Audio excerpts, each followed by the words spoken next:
Welcome to Politics Done Right. I'm Egberto Willis, your host. Thank you so kindly, folks, for listening to us, for being a part of the show. You know, we are nothing without you guys.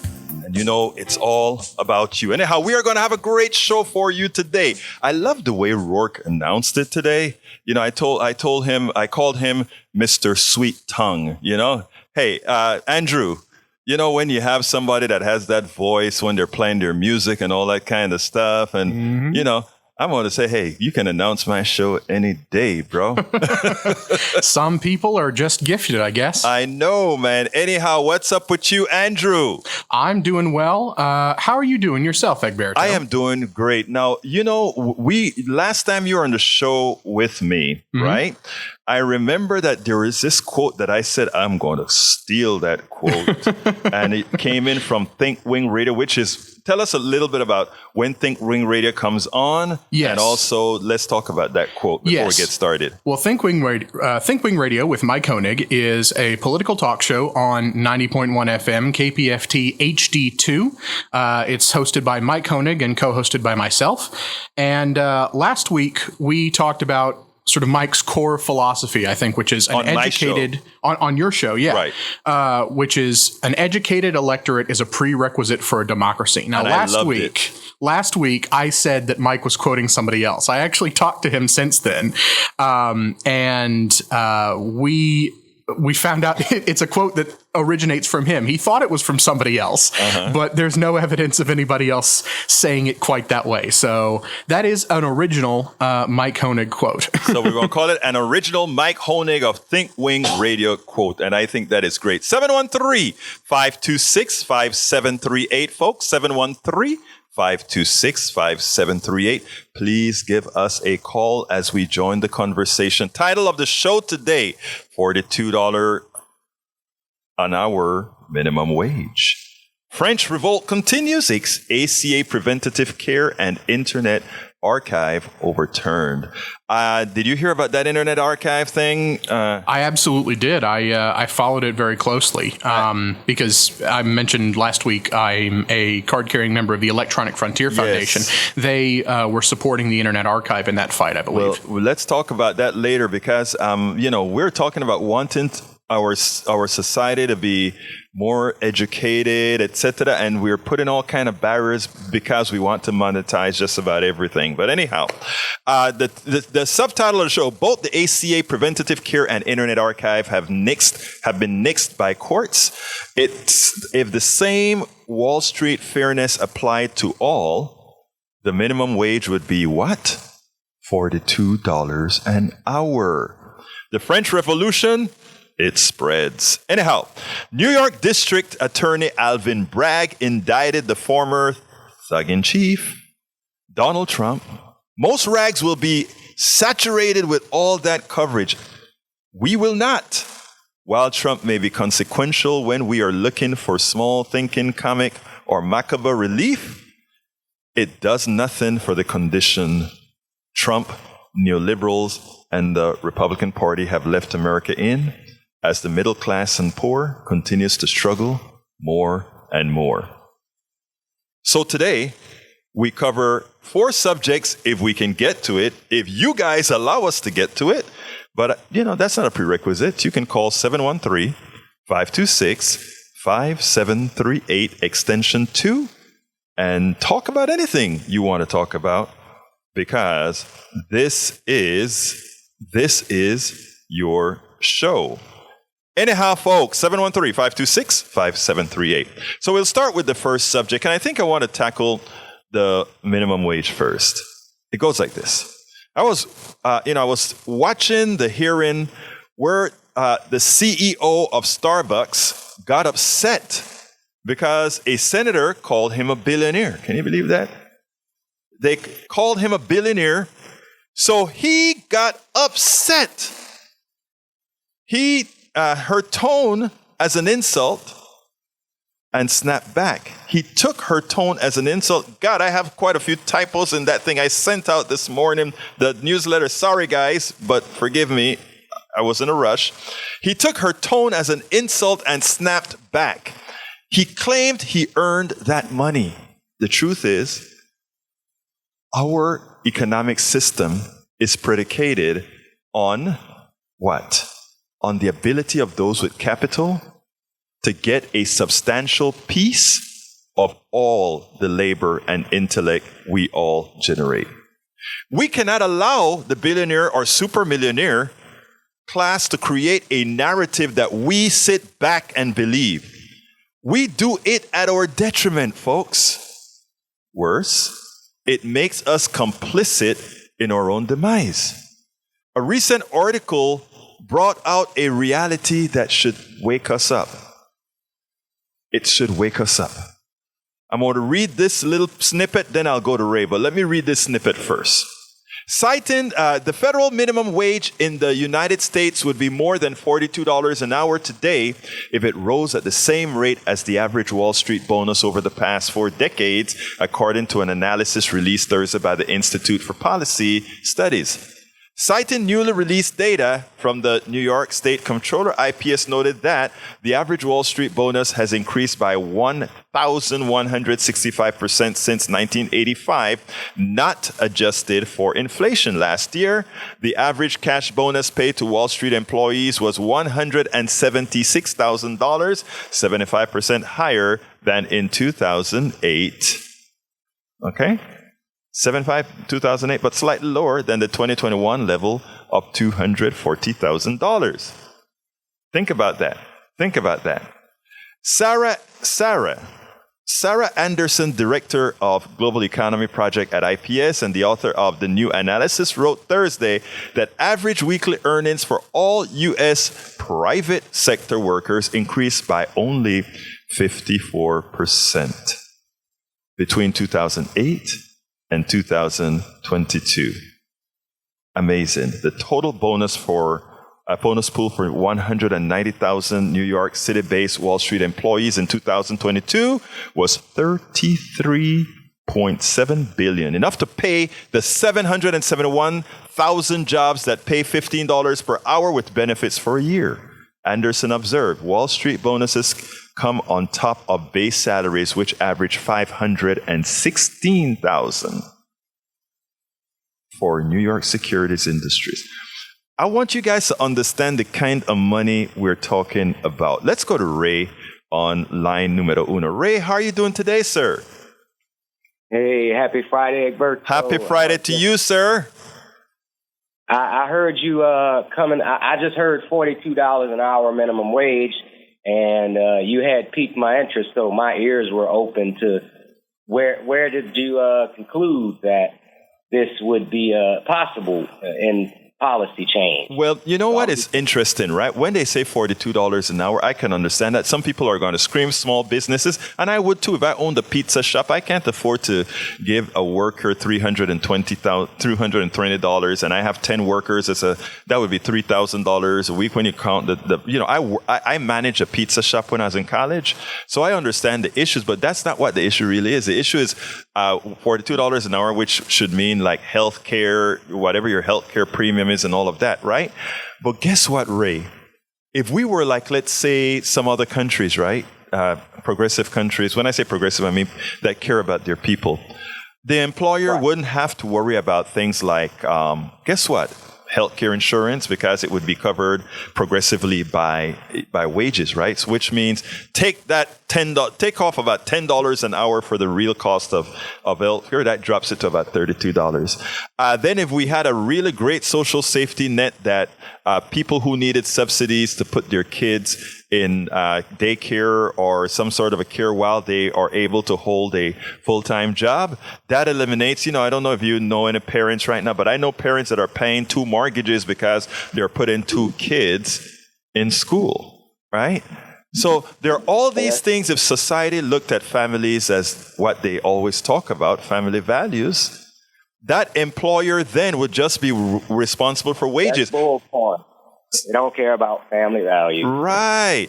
So that employer, Ray, could pay that employee between $17 and $20 an hour, and that would be equivalent to that employee getting $42 an hour because he gets all these other services. He's a full-time worker or she's a full-time worker, right? They're doing what society says they're supposed to do, right? Work.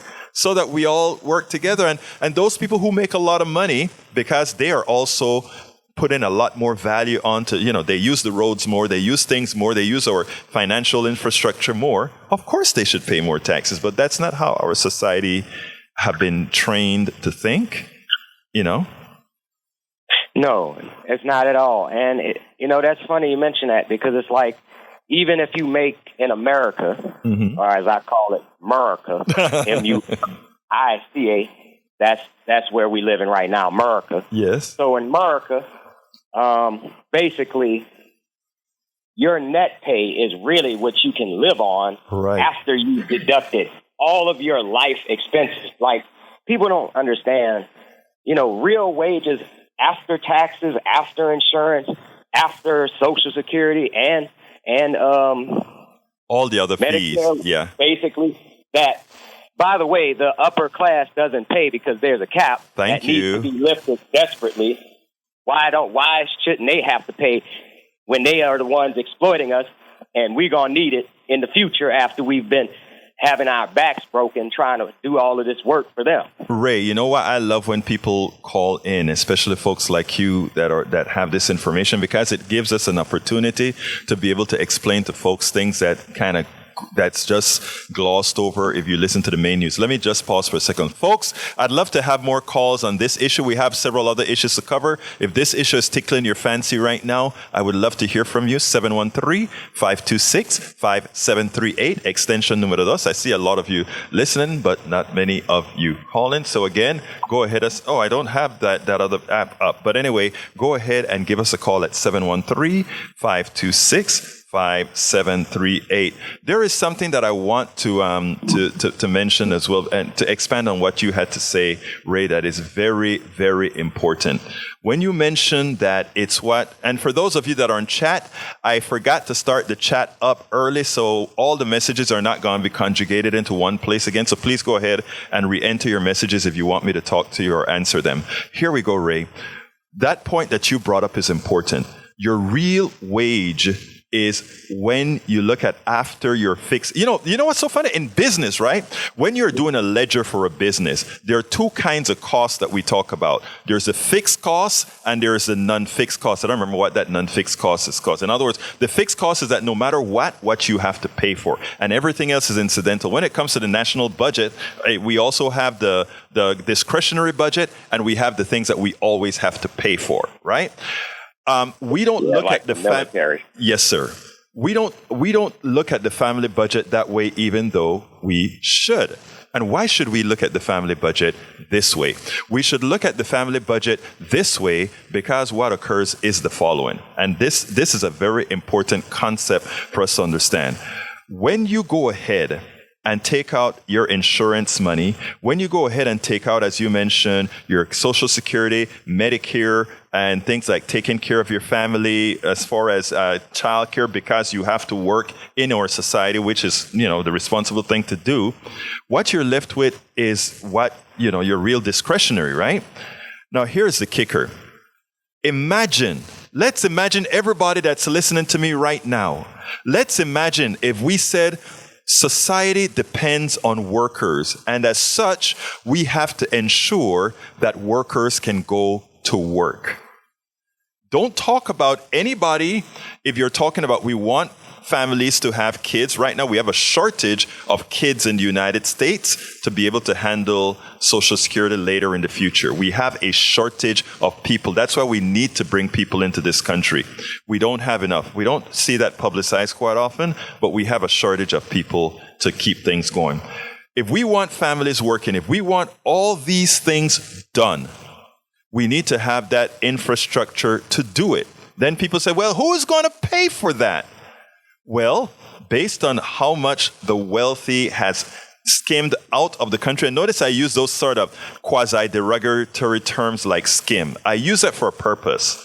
When you go to work for somebody and they say, I'm going to pay you $20 an hour, but their profit margin is huge. Let's say like a Microsoft that pays an engineer, let's say $150,000, but that engineer on a per capita basis brings in $1 million and something. Is that really, really fair? You know, I mean, there are all these dynamics in the way our economic system works that doesn't give back the money commensurate with your work. I think the most important people on this planet right now are teachers, right? Yet teachers are the ones some of those that struggle the most. So there are these different discrepancies. So if we had a way to normalize, go ahead, sir. Go ahead. No, I was saying you're right about the teachers. Mm-hmm. You know, they struggle the most, Mm-hmm. but their jobs are so paramount in shaping our future. You know, Exactly. It's like the way jobs work in this country, it's not based on how much you can contribute to society, but how much knowledge you have to be able to extract wealth from society. Oh, sir. That's the affairs that we live in. That's beautiful. Let me tell you, it's funny because I wrote that in one of the articles. You'll hear me mention that in one of the articles that I have today, if we can get to it. But the reason I love keeping you on here is because the information that you just put out there is things that I wanted to expand on, because I think we have to understand our worth and work, or work and worth, because that is what allows us to be able to demand what's ours. And notice what I said, demand what is ours, not ask them, because people look at, let's say, Musk got some big kudos for sending somebody at the edge of space. I worked for NASA back in the 90s. We were doing, I mean, we didn't, the things that was done, right? Think about, forget about 90s. Let's look at 1969. We use a computer cheaper than my cell phone. I mean, less powerful than my cell phone. And we went to the moon. We went to the moon and back and landed. We did all of that. Musk, with the propaganda that they have out there, he goes and he barely gets up in space and drops back down in about 20 minutes or so. And everybody are giving him the fanfare. Look at what the private sector has done. I would say, oh my God, look at what the government sector has done. We sent somebody to the moon and back. We sent the rover to Mars, and look at all those things. We even brought back some of those things back to Earth. The government did that. Yes, and who is the government again, Ray? The people. Thank you. The people. Thank you. There's no government. A lot of people say, oh, you always want government involved. No, I want us involved. That's we the people. And it's a psychology that the Powell memo has changed people's frames of mind. They have changed people's minds into believing that somehow that government is that bad thing out there. Right? Yeah, Powell needs to go. He needs to go, I don't know why the Fed is that's a whole nother conversation, right. But I'm about to get to work, Egberto. Well, look, I love talking to you, and it's always great to know that I got a progressive like yourself who's out there on the airwaves every day talking about what we need to do. We deserve more. Look, we are going to continue doing what we have to do, because the truth of the matter is this, right? I know you got to go, but I just want to put one word out there to everybody that's listening, whether you're left wing, right wing, or otherwise. Most people are the same and ask for the same things. They institute things to put us at each other's throats. Let's remember that. Thank you so kindly for calling in, Ray. Yes, bro. Thank you for giving me the space. You have a wonderful day. Have a good weekend. All right, folks, the telephone lines are empty. Where are you guys? 713-526-5738. Extension numero 2. 713-526-5738. Do you want to make a comment? Come on in, make your comment. Welcome aboard, Eric Hayes. He says, shortage of kids because the nucleus of ideal family is attacked, and so you go and buy your votes. Like I said, we have both our good left-wing readers or right-wing readers. Eric Hayes is one of our good right-wing guys. I love Eric. He's out there. He's here every single day, twice a day often. Thank you for being here, Eric. Alistair says, I loved your commenters when you called into Egberto at noon Wednesday. Keep it up. Eric Hayes says, Ray, why bashing? No, he's not. Anyway, continuing, we mentioned about the $42 an hour wage. So I ended that piece this way. These are people that produce no product or service of substantive value. Speaking about the Wall Street people that make all this great amount of money that they believe they earned, that they believe they were great for doing. They do not innovate to move society forward.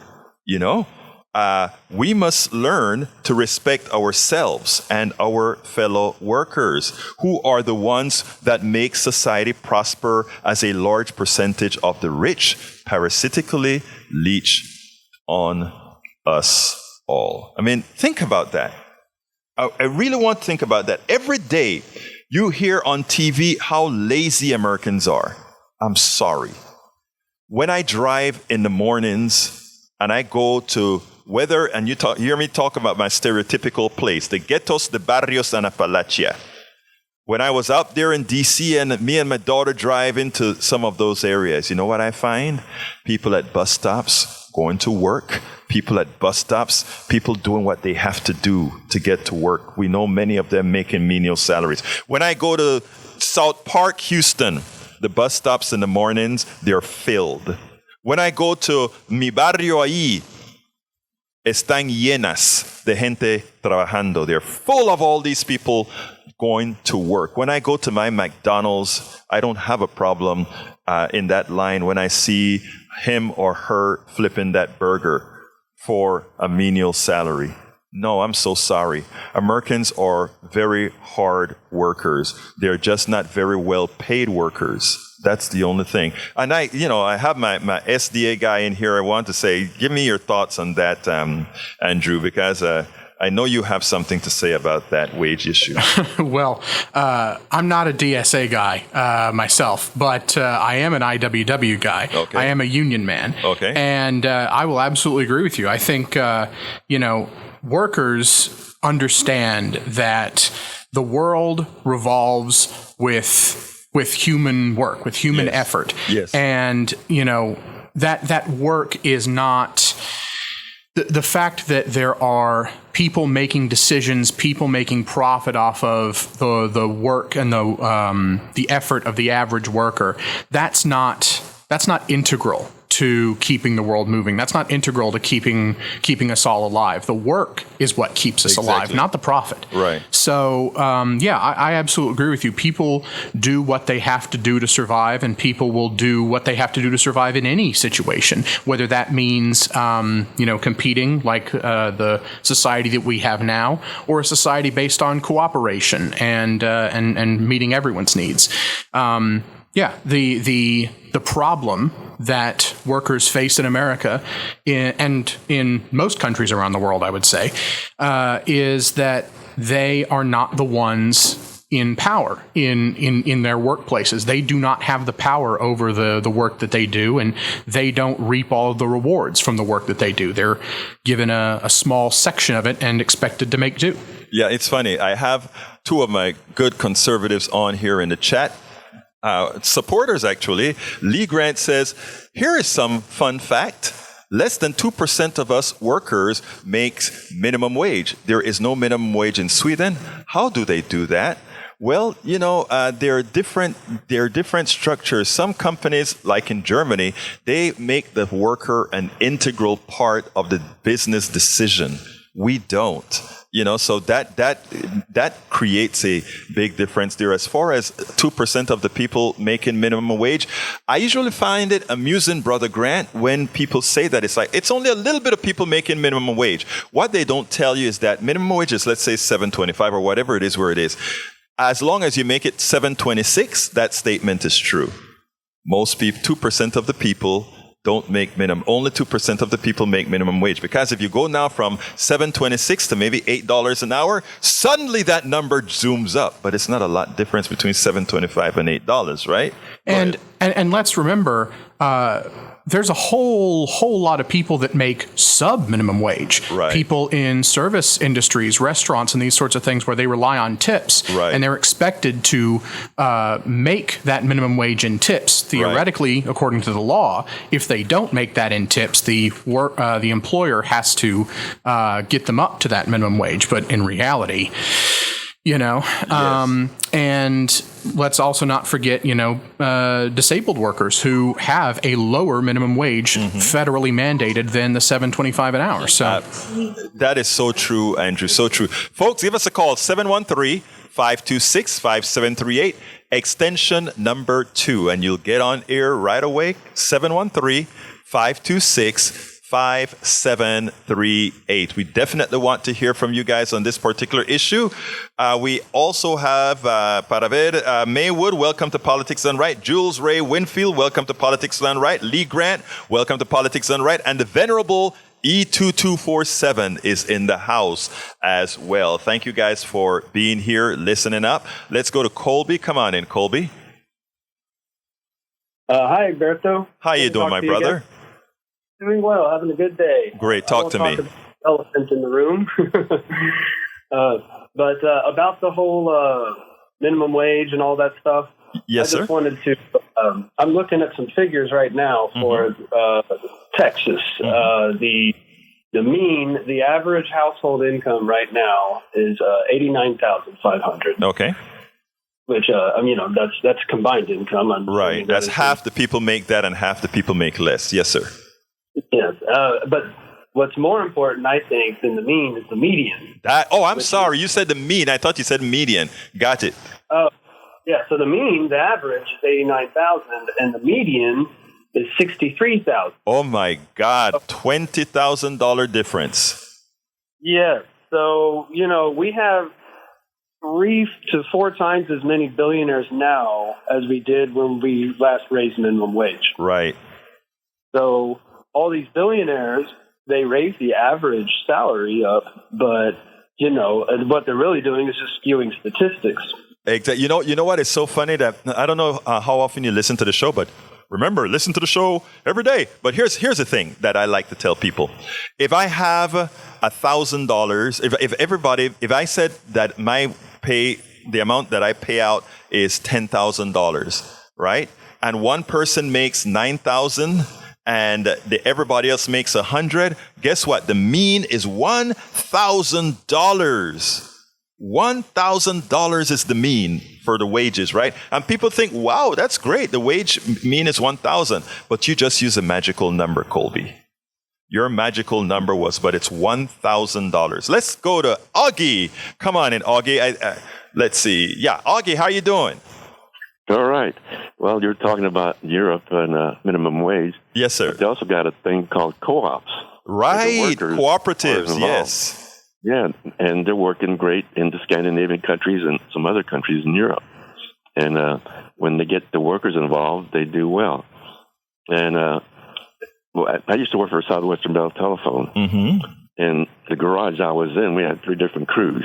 Right. And we had this third line boss who decided, he was a modern thinker, decided try an experiment, have a crew that didn't have a supervisor. Mm-hmm. The workers would hand out the work and do all the paperwork, order supplies and everything, and see how it worked out. Right. Well, funny thing is, production went up, morale went up, yeah, and everything went up. But then he got promoted, and then we got back to a traditional type of guy, right? Which we didn't like to work for. And then after I retired from Southwestern Bell, I worked at the BP plant in Texas City, right, and doing telecommunication work over there, and I got to see how they operated. Right. The plant. And if somebody got hurt or killed, it was usually a contractor. And the contracts were renewed every 4 years. Mm-hmm. And the contract companies, the bosses, would try to do the best they could to get the next contract. Right. But however well they did, it didn't matter. It went to the cheapest contract company. Exactly. And usually they lost it.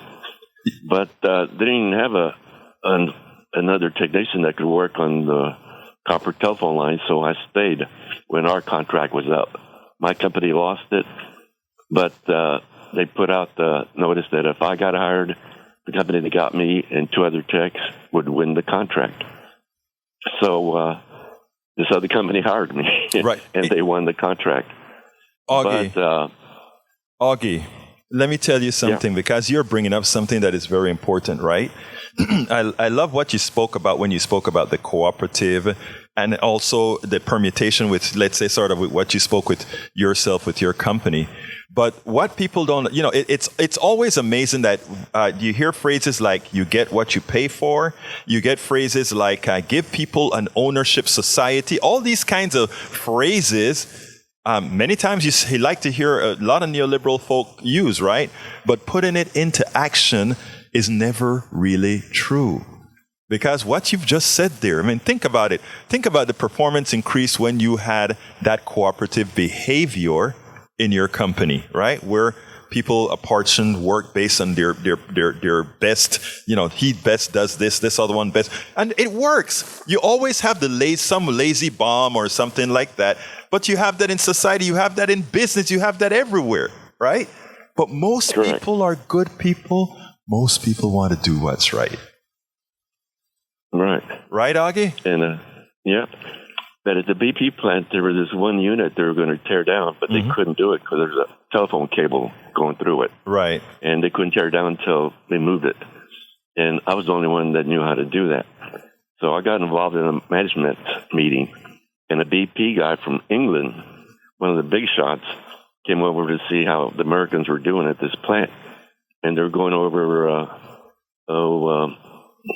how much would it cost? There was a pipeline that went into the plant, but it was rusted out the time I was there for a couple of years. Right.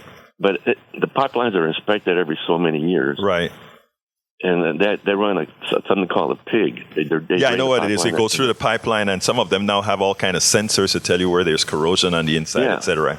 But the thing is, the BP people pay off the company with the pig to pass that pipeline. There you go. They pay them extra money, and they painted that pipeline silver, made it look like a brand new pipeline, and it was an old, rusted out one.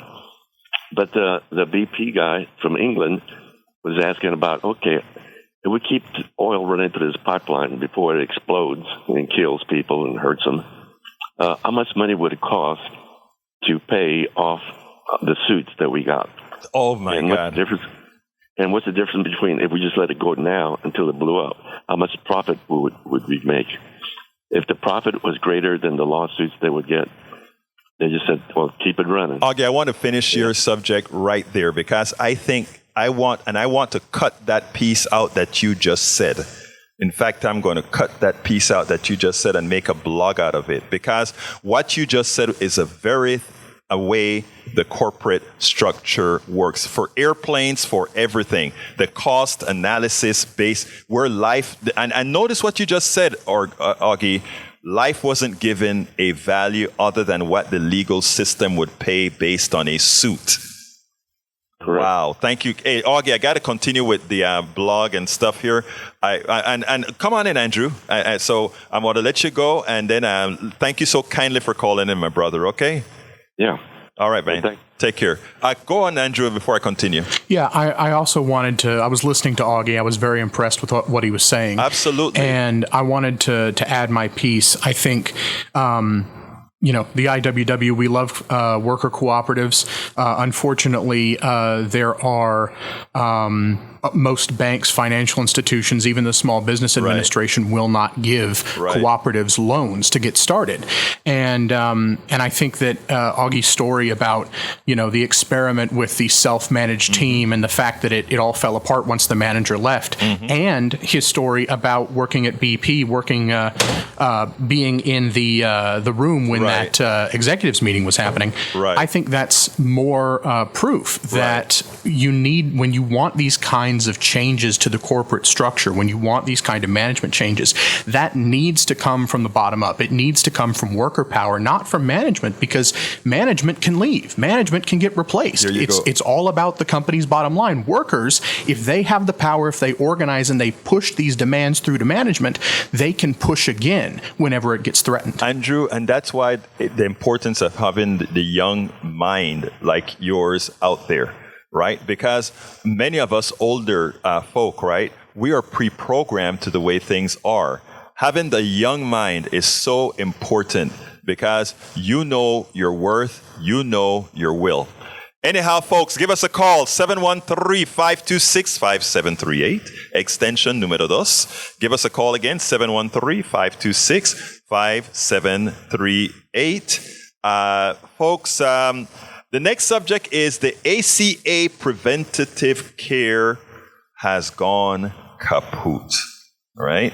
I hope I don't have any new typos in this one. And as for those of you who got my newsletter pushed out, the first paragraph had a couple of typos in it. Forgive me for my screw up, but I was in a hurry and had to get out here. The Affordable Care Act, though it did not go near far enough, saved millions of lives. One would think that Republicans and neoliberals alike, the party who claim to believe in the sanctity of life and sect and a sect that believes their economic model has some form of humaneness respectively, would be happy that ultimately something good came out of a neoliberal law. And notice, Andrew, I call the Affordable Care System not a progressive piece of law, but a neoliberal law. Absolutely. Right? No. They are not happy. They continue to take it to court and they continue to try killing the bills one piece at a time. Una vez más, one more time.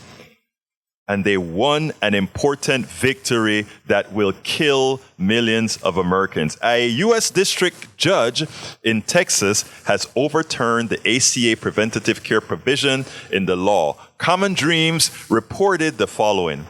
A ruling handed down by a U.S. district judge on Thursday will threaten a range of life-saving preventative healthcare services for more than 150 million people, legal experts and advocates said, as the decision challenged the legality of a federal task force that enforces coverage for services. Judge Reed O'Connor, a Bush appointee who sits on the U.S. District Court for the Northern District of Texas, ruled that insurance companies do not have to comply with preventative care recommendations made by the U.S. Preventative Service Task Force, which was established by a key provision of the Affordable Care Act, also known as Obamacare. Let me tell you in English what this means, folks. A lot of people, including myself, when the Affordable Care Act said it saved my life, right?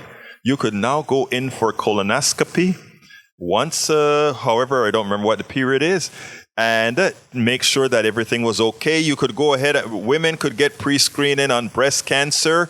The Affordable Care Act had said that not only the Obamacare takes care of it, but if you had private insurance, your private insurance by law had to cover colonoscopy, it had to cover breast issues, it had to cover the women's parts issues as well, making sure that we were all well and healthy, which saves costs. It also made sure that women would not be considered a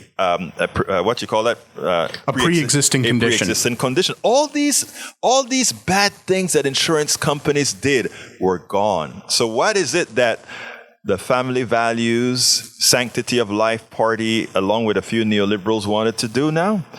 Oh, that's costing the insurance companies too much, man. Even though their profit margins bulging, it's not bulging enough. So we got to take that away from people. We got to take it away. We got to get a few more people dying for the.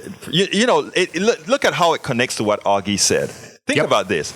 Augie said, we looked at that pipe. If after that pipe blows up, it's going to cost us $100 million in lawsuits, but keep it running till it boils over, gives us $200,000 in profits. Let it blow up, man. Yep. It'll kill a few people, but we'll pay for it, and we're still ahead. And there's another aspect to it. It was costing the insurance companies too much money, and that money was coming out of their politician donation funds for their reelection campaigns. Yes. So people, this is what it means to you. You see, when, this, by the way, this message came over, Andrew, 2 days ago. Okay. The results came over 2 days ago. Right. And it was a blip on regular media. Mm-hmm. All right. Just a blip. Most Americans hear a headline that says a judge overturns the ACA Preventative Care format. I think they call it ruling. He ruled against the ACA Preventative Care provision of the Affordable Care Act. People hear that. They don't know what the hell that means. Mm-hmm. All they know is, a little piece of Obamacare got cut, but hey, I got my insurance. I'm okay.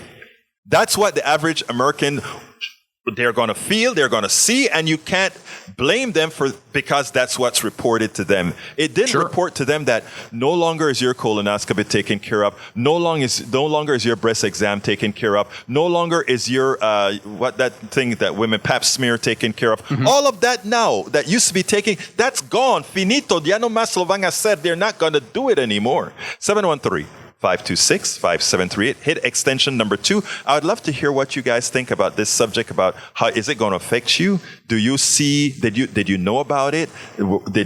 Watching your standard media, were you informed of this? Or are you just hearing about it now? I'd love to hear that because, we want to know how to tailor this stuff to you, man. 713-526-5738. I see Eric going crazy in the chat room. Alistair Waters is in there as well. And we got quite a few more that came in with what he had to say about BP, etc. 713-526-5738, extension numero 2, extension number 2, 713-526-5738. If you call now, you'll get on air right away because the lines are fully unused right now, and our beautiful Marlo is in the studio just waiting to talk to you, and you know Marlo's voice. In fact, I haven't heard Marlo's voice on air today, and I think I need me some Marlo. So come on in, Marlo. I want to hear some of what you have to say based on what you've been hearing right now.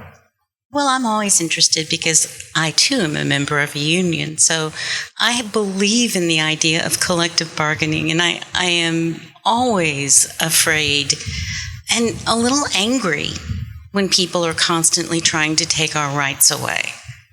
It's amazing, isn't it? Yeah. But you know what? That's why we're here, Marlo, because I gotta go. Yeah, that's why thank you, Marlo. That is why we're here, because we want to make sure that folks understand that, there are reasons why these things are being done. Give us a call, 713-526-5738. You won't have a wait this time around. 713-526-5738, extension number 2. 713-526-5738, extension number 2. We'd love to hear from you. We would love to hear your thoughts.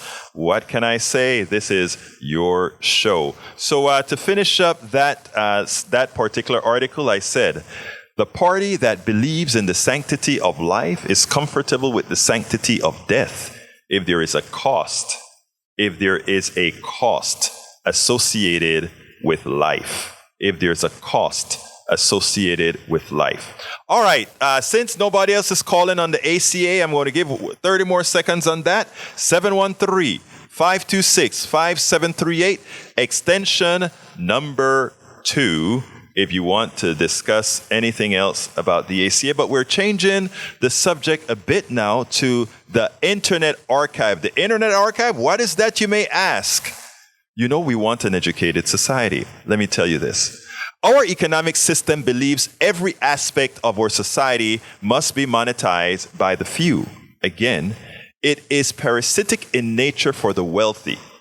As the country's IQ falls because of our lack of investment in an educational system commensurate with a forward-moving country, and that we are a forward-moving country, the corporatocracy is busy attempting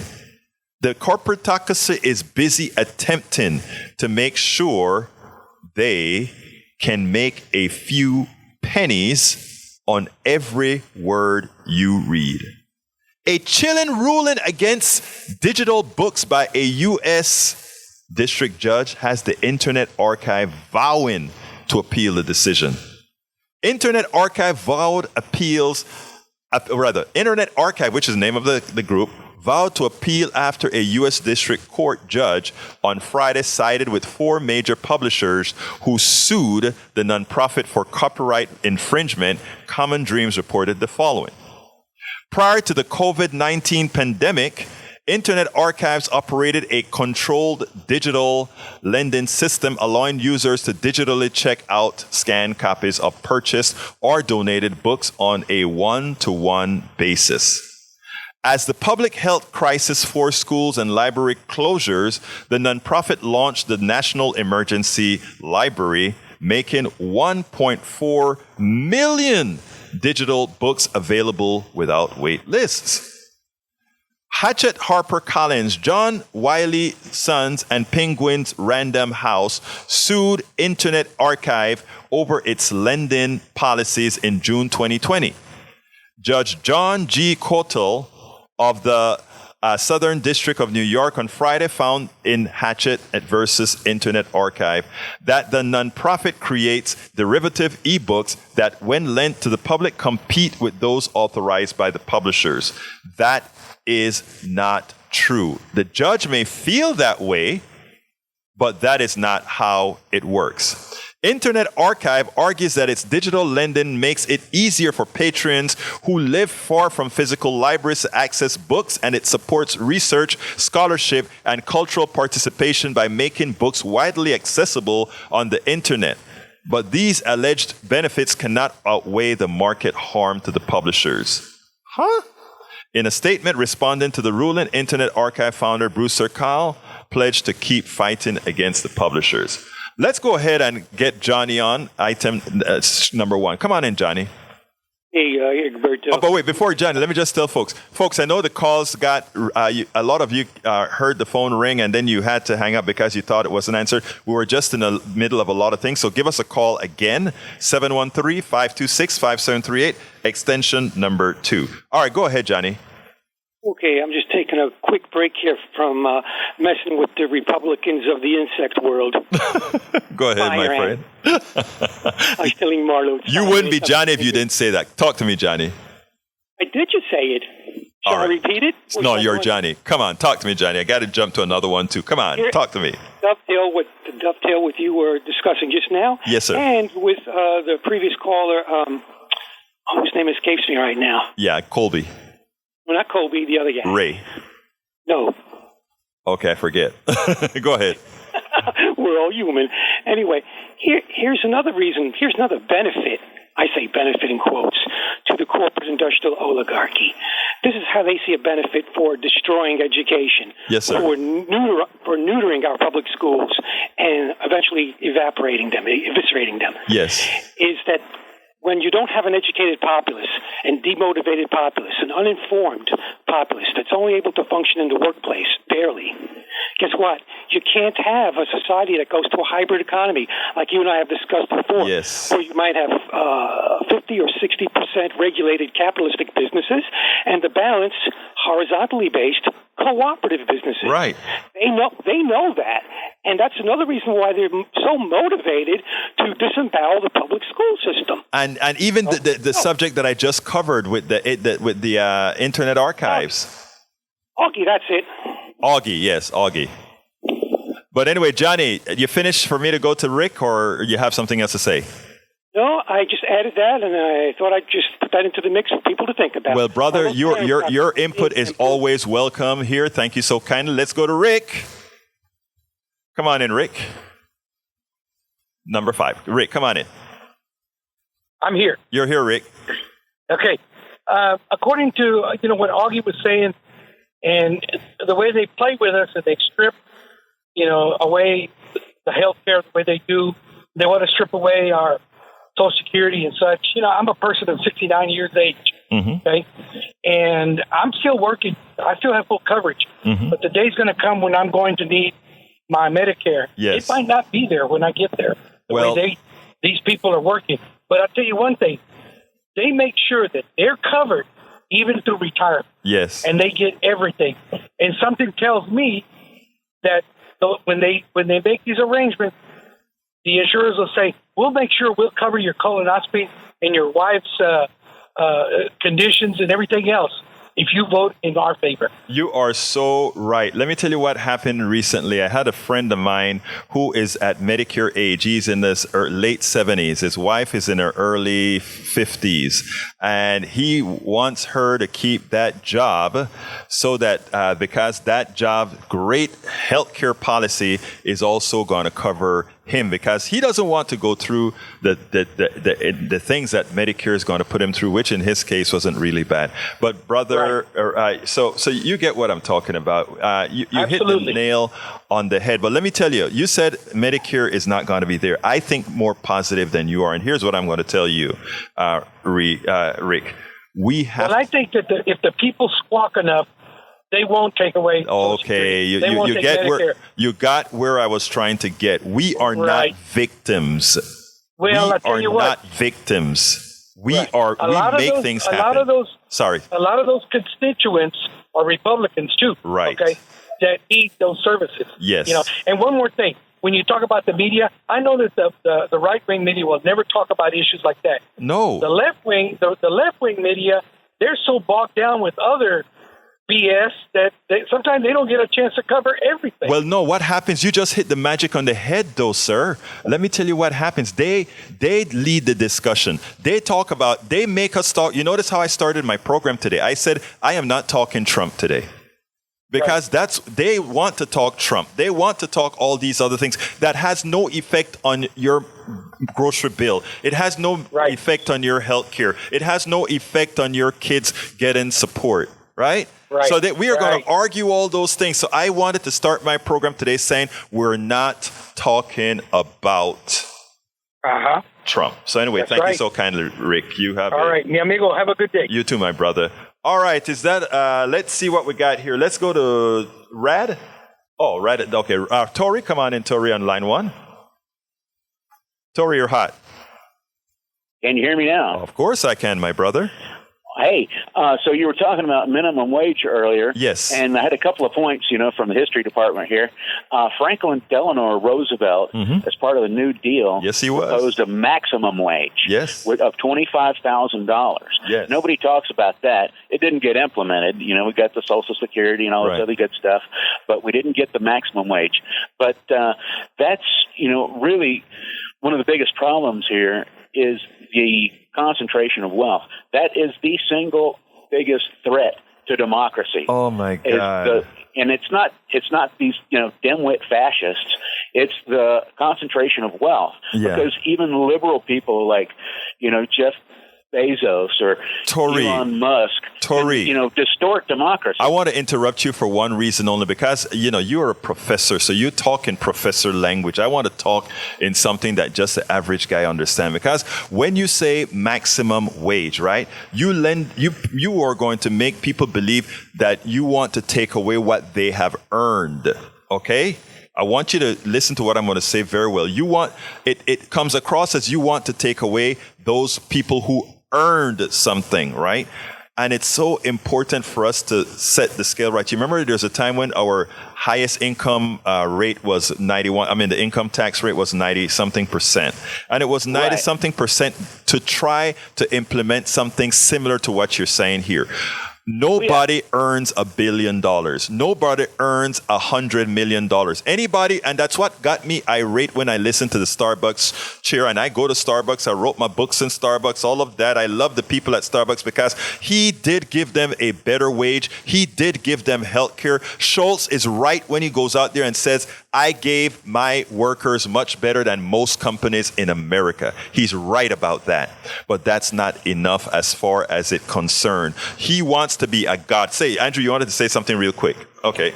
Well, it was more to let you know you have 7 minutes left. Okay. But as long as I'm here. Yes. I think, you know what? Maybe Starbucks does pay better than a lot of other fast food and minimum wage jobs. Yes, they do. But that doesn't mean that the workers aren't still getting less than what they deserve. That doesn't mean that Schultz and every other investor and boss and owner in Starbucks is not still siphoning money and wealth away from the workers. And that's what Tori's talking about when Tori talks about a maximum income. There's another point to make here. I haven't finished yet. Make it.